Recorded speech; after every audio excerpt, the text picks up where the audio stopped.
En la clase de esta semana seguiremos trabajando un poco más de cerca sobre el concepto de cultura. Bien, la semana pasada estuvimos hablando sobre qué era la cultura, bien, y cómo es que los hombres se hacen hombres, bien, y hacen cultura.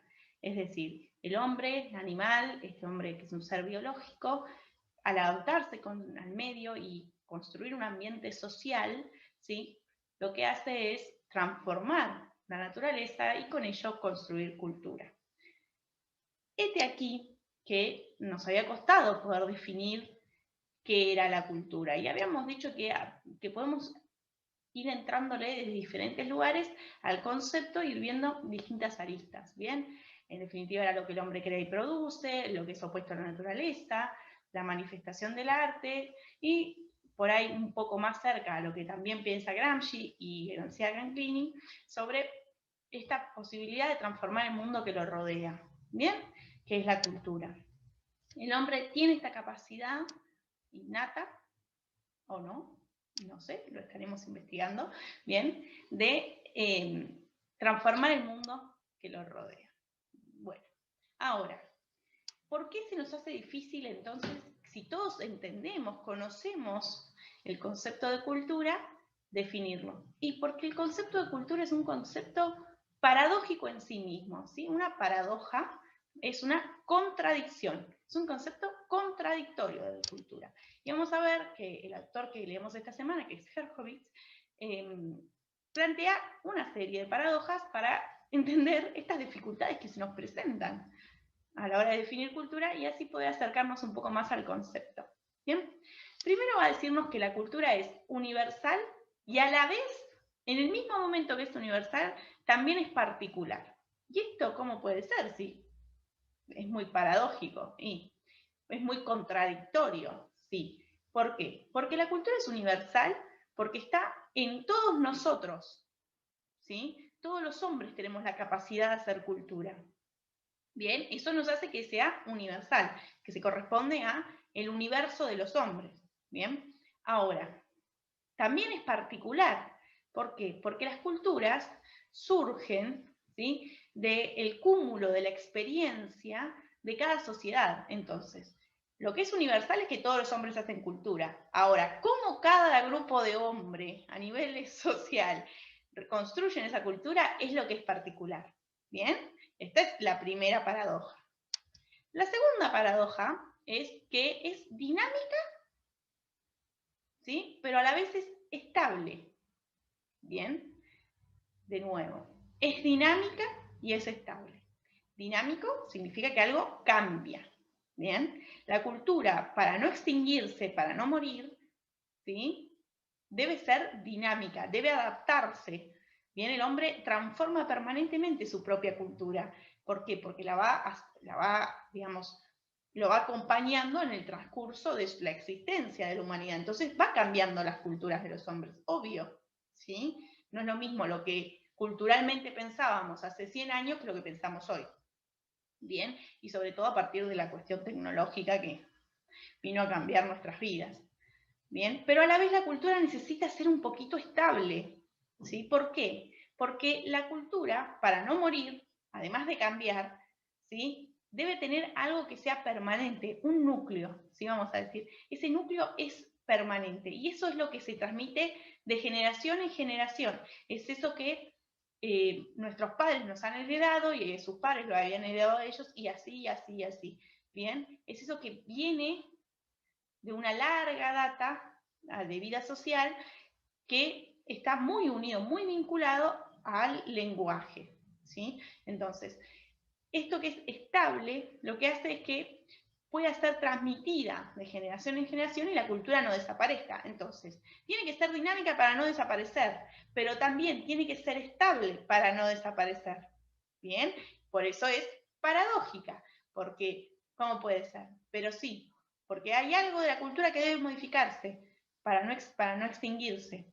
Y hay algo de la cultura que debe permanecer para no extinguirse. ¿Bien? Pasa que son capas diferentes. ¿Qué pasa cuando deja de existir personas que hablan, por ejemplo, algún dialecto, algún idioma. Y esa cultura muere. Por eso que es estable está muy ligado a la transmisión, ¿sí? Aquello que se transmite de generación en generación y que tiene que ver con el lenguaje. ¿Sí? Porque el lenguaje es la herramienta que utilizamos los hombres para transmitir estos conocimientos que ya tenemos adquiridos sobre el mundo que nos rodea, que es la cultura, a las generaciones venideras. Entonces, si yo no tengo forma de transmitirlo, porque ya no hay quien me entienda en mi lenguaje, ni yo entiendo otro, esa cultura muere. ¿Sí? Entonces, para no morir debe ser un poco dinámica y un poco estable. ¿Sí? Y la tercera, que por ahí es un poco más compleja de comprender, es que la cultura existe en sí y por sí. Esto es un planteamiento bastante filosófico. Entonces vamos a tomárnoslo con calma.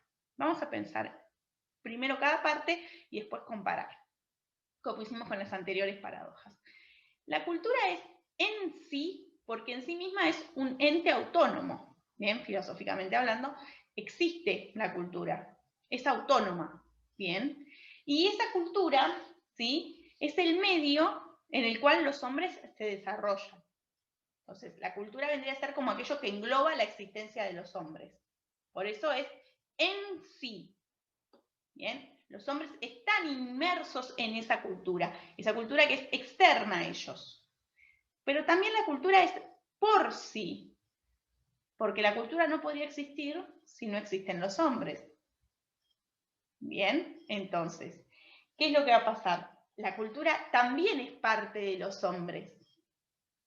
Actúa a nivel inconsciente. Estamos tan acostumbrados a movernos como peces en el agua, bien, por nuestra cultura, que no pensamos en ese agua que nos rodea o en esto que está en nuestra pecera, que es la cultura. ¿Bien? Entonces, la cultura está por fuera de nosotros, es algo más grande que los hombres, pero a la vez está en nosotros y por nosotros, porque si los hombres no existiéramos, no existiría la cultura. Bien, porque no hay otra especie que haga cultura. Entonces, está por fuera y a la vez dentro de nosotros, por nosotros. ¿Sí? Esta es la diferencia, quizás es la paradoja más difícil de entender, pero es muy sencilla cuando uno sale de este trabalengua de existe en sí y existe por sí. Por fuera, como un ente autónomo, por dentro, porque actúa a nivel inconsciente, porque los hombres no reconocemos permanentemente que estamos cultura. Ah, mira, yo agarro este teléfono, estoy haciendo cultura. No, bien, no estamos pensando permanentemente en eso. Se nos hace inconsciente, casi a nivel de la inconsciencia. Entonces, cuando se nos hace tan natural, ahí es cuando no nos damos cuenta de dónde es cultura y dónde no. Por eso se nos complica definirlo.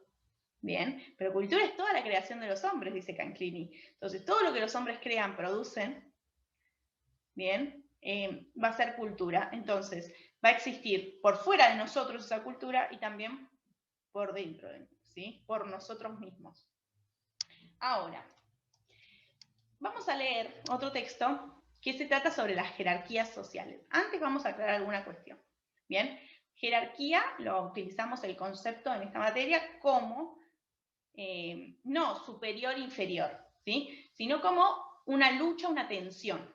Bien, un juego de poder, una posición dentro de un campo, va a decir Pierre Bourdieu, ¿sí? Entonces, dentro de esa posición del campo nos vamos a estar, ¿sí?,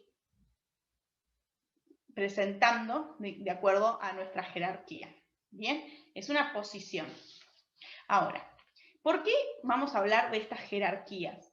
Porque si la cultura es, ¿sí?, como decíamos acá, necesariamente de los hombres, ¿sí?, existe por los hombres,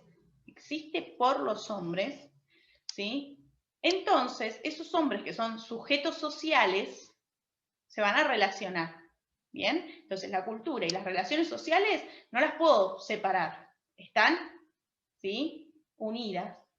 Pero esas relaciones sociales nunca son de igualdad, de hecho son desiguales.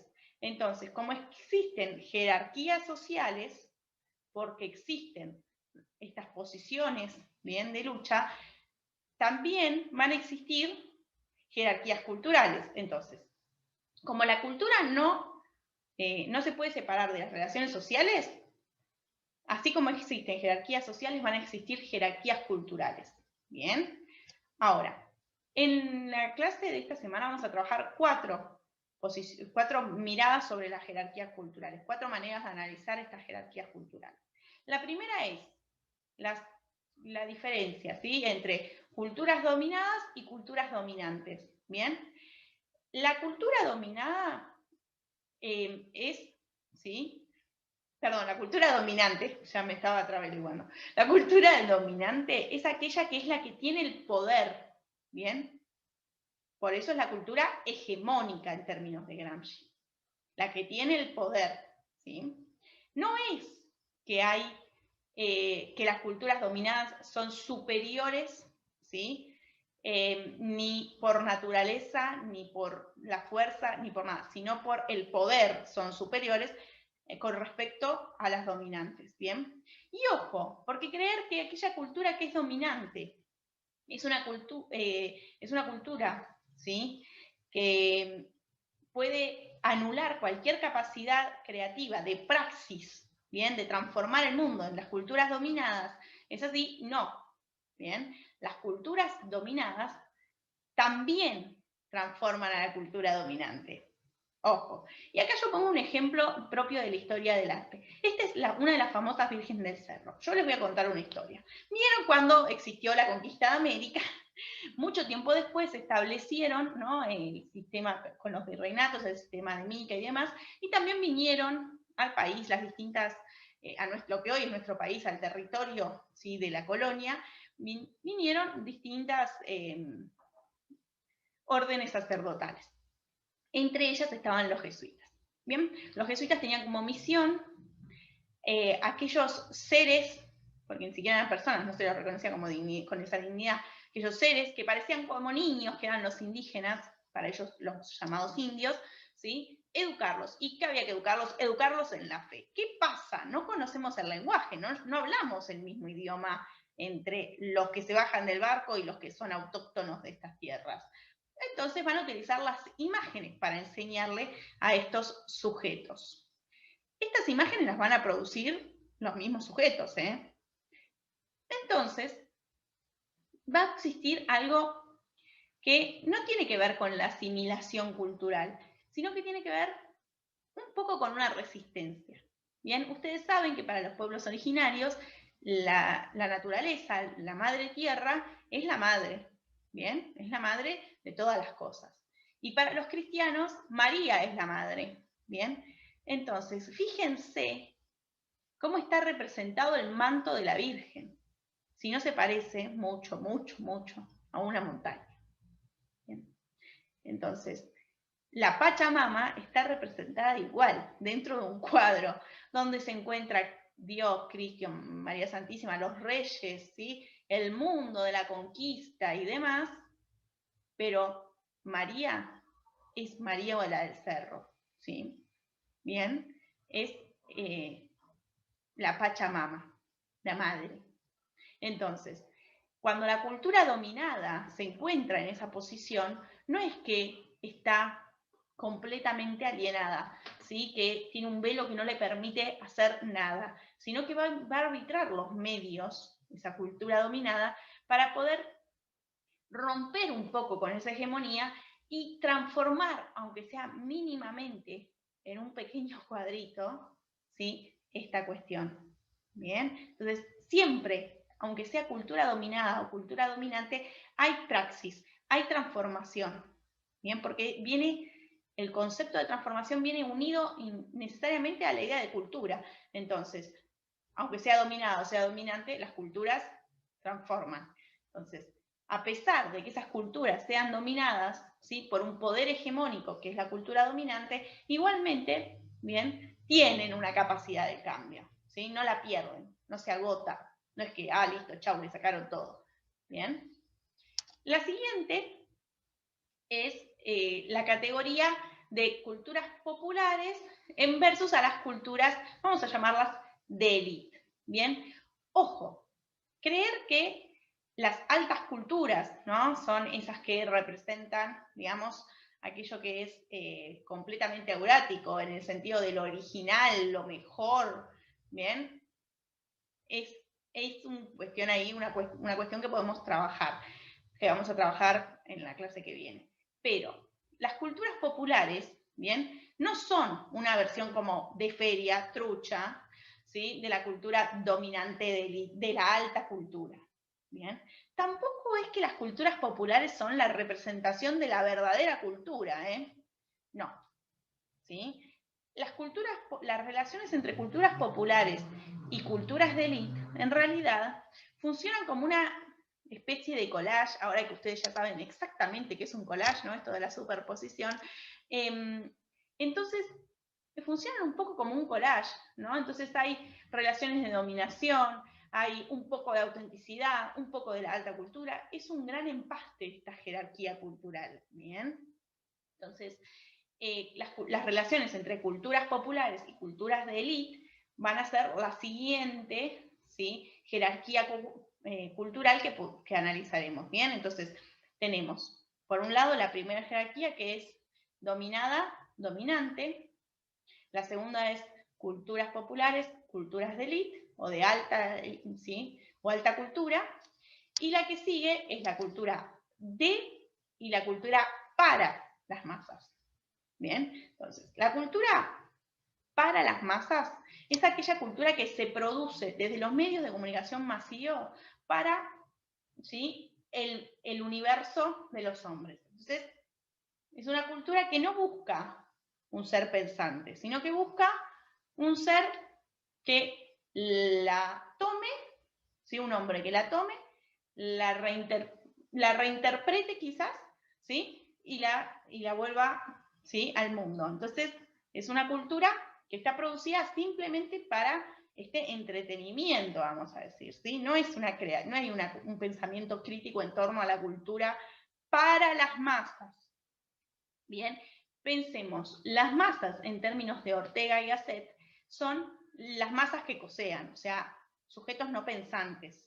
Bien, entonces, cuando hablamos de masa, hablamos de un cúmulo de personas, bien, cuando hablamos de cultura para las masas, que no piensan, ¿sí? Que reproducen. A lo sumo llegan a reinterpretar, les llega una idea, dicen, la reinterpreto y la reproducen, pero no es que hacen un pensamiento crítico en torno a eso. ¿Bien? Entonces, esta es la cultura para las masas, aquella que es creada desde los medios masivos de comunicación y podemos relacionarla mucho con el entretenimiento.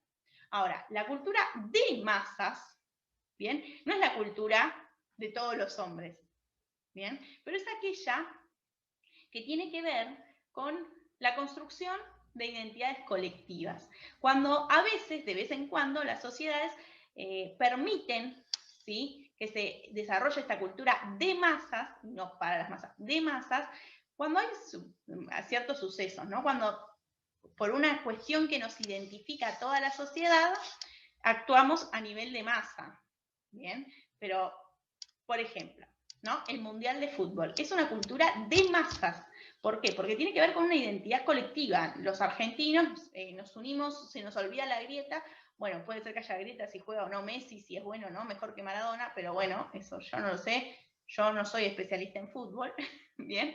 Pero, ¿qué nos pasa? Todos nos ponemos las banderas, ponen las banderas en el balcón. Es una fiesta, ¿no? Si gana Argentina y si pierde Argentina es un velorio.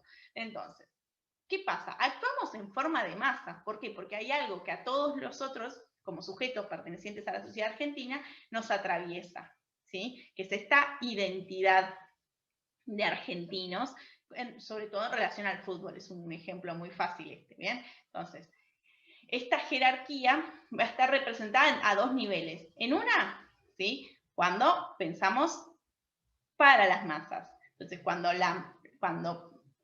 hay un grupo de poder que busca, ¿sí?, a través de los medios masivos de comunicación establecer ciertas ideas y demás, ¿sí?, está produciendo cierto tipo de cultura.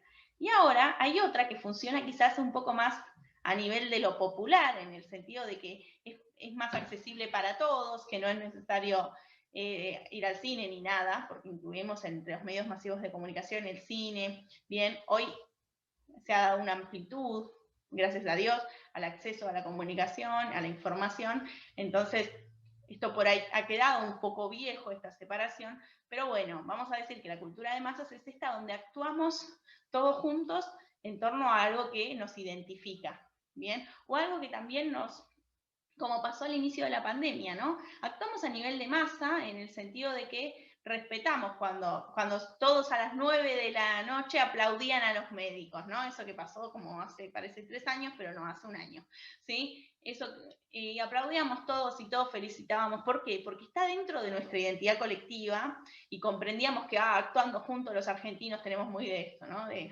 somos fuertes cuando estamos juntos. Y sí, ¿bien? Entonces, esa es la cultura de masas, ¿bien? La cultura que responde a una cierta cuestión que hace que mueva alguna fibra en todos los sujetos que son pertenecientes a una sociedad, pertenecientes a una cultura, y que por eso todos actúan de forma similar, ¿bien? No es por la reproducción de una idea que no les es propia, como en la cultura para las masas, sino que es parte de una sensibilidad específica. Ahora, bien, vamos a analizar un poquito el pensamiento de Max Weber. ¿Bien? Max Weber fue un sociólogo que se propuso responderle a Marx, ¿sí? Y a su materialismo histórico. Marx, recordemos, ¿bien? Es el padre del materialismo histórico junto a Engels, y ellos venían con esta bandera de decir a ciertas relaciones económicas y a cierto sistema productivo le corresponden un sistema cultural y de valores. Ahora, para Max Weber, ¿sí? Hay algo en los hombres que les permite alcanzar cierto nivel económico o desarrollar cierto tipo, ¿sí?, de sistema económico. Él se va a preguntar, ¿sí?, cómo surge la burguesía, básicamente. Entonces va a decir, los protestantes, ¿sí?, pertenecientes a la iglesia protestante, tienen en sí mismos, por su religión, un sistema de valores, una cultura que les es particular, ¿bien? Y por ese sistema de valores es que tienen, porque son muy ascéticos, es decir, que son personas que, digamos, aplican el ahorro y la humildad, ¿bien? Entonces, por esas ciertas características que tienen propias de la fe que profesan, es que tienen más posibilidades, ¿sí?, para Max Weber, de desarrollar un comportamiento capitalista, ¿sí?, una mente capitalista. Y esto él lo va a explicar ampliamente y existe esa relación. Entonces, en definitiva, hay algo, ¿sí?, que puede transformar, porque en el materialismo histórico, Marx, en lo que está diciéndonos es, los hombres dependen del sistema económico de producción. En cambio, Max Weber va a decir, los hombres dependen de su sistema de valores y de su cultura, ¿bien? Y eso es lo que los va a llevar a pensar de cierta forma económicamente y a posicionarse dentro de una clase social, ¿bien? Entonces, ¿qué es lo que vamos a ver? ¿Qué es lo que va a decir Pierre Bourdieu? Existen culturas de clase. ¿Por qué? Porque esas culturas de clase responden a un hábitus. Este hábitus, Pierre Bourdieu lo define en este hermoso trabalengua, ¿sí?, como el sistema de disposiciones duraderas y transmitibles, estructuras estructuradas predispuestas a funcionar como estructuras estructurantes. ¿Bien? ¿Esto qué quiere decir?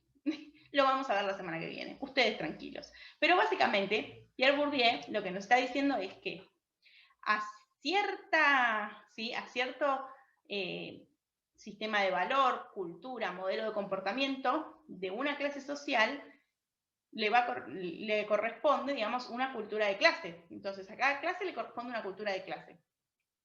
Y esto está dado porque de una clase a otra varían ciertas cuestiones que tienen que ver fundamentalmente con la educación y con el sistema de valor.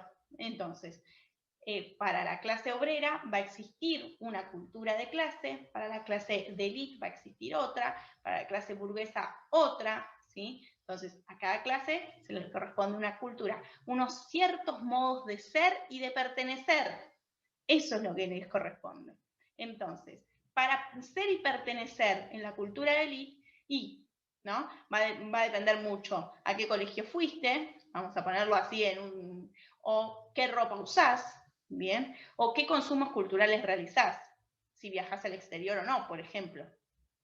Ahora, para la cultura obrera, quizás pertenecer tiene más que ver con, ¿no? Y esto evitando cualquier romantización, ¿no? Con la cultura del trabajo o la importancia de la escuela, ¿bien? Para salir, ¿no? De la clase quizás con menos recursos y con menos accesos, ¿bien? O los consumos culturales, quizás las personas pertenecientes a una clase obrera no acceden a un museo en el exterior, sino por ahí van a una muestra, ¿sí?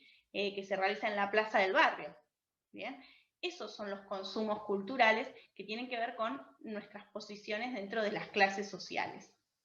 Bien, entonces vemos que, de nuevo, las jerarquías sociales que existen, es así, bien, existen, porque es un mundo de desigualdad en el que habitamos, entonces, como existen esas jerarquías sociales, existen también estas jerarquías culturales, estas diferencias de clase.